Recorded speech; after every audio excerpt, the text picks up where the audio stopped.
જય માતાજી, જય શ્રી કૃષ્ણ મિત્રો. આપ સૌનું સ્વાગત છે આપની આ ચેનલ ધર્મદર્પિતમાં. આજે આપણે જાણીશું આમલકી એકાદશીની વ્રતકથા વિશે. જય શ્રી હરિ.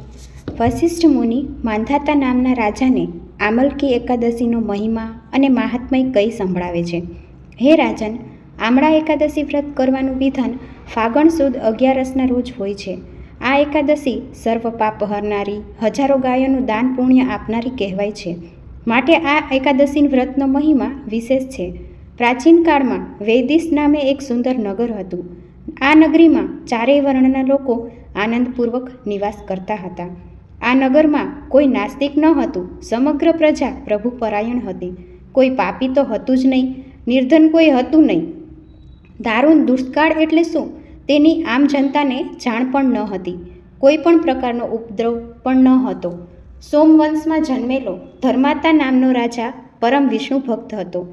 સુદ કે વદ પક્ષની એકાદશીના રોજ કોઈ અન્નનો આહાર કરતું નહીં.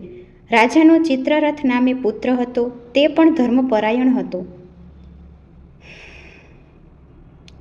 શાસ્ત્રનો જ્ઞાતા હતો. રાજ્યમાં સૌ કોઈ એકાદશીના દિવસે ઉપવાસ કરતા. ફાગણ સુદ 11ના દિવસે નાના મોટા સૌએ ઉપવાસ કર્યો. કારણ કે આમળા એકાદશીનું વ્રત અબાલ વૃદ્ધ એમ સૌ કોઈ કરતા.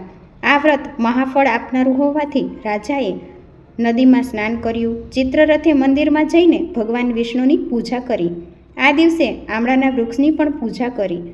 કુંભમાં પંચરત્ન, સુગંધિત દ્રવ્યો, ચંદન વગેરે પધરાવી કુંભનું શાસ્ત્રોક્ત વિધિથી સ્થાપન કરાવ્યું. કુંભ પર છત્ર ધરાવ્યું. ભગવાન પરશુરામની સ્થાપના કરી અર્ચન પૂજા કરી.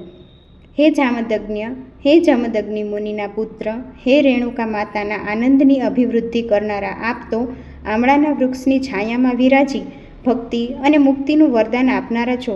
હું આપને પ્રેમપૂર્વક નમસ્કાર કરું છું.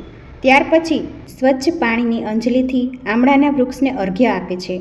વૃક્ષની પ્રદક્ષિણા કરે છે. સમગ્ર પ્રજાએ પણ ચિત્રરથનું અનુસરણ કર્યું.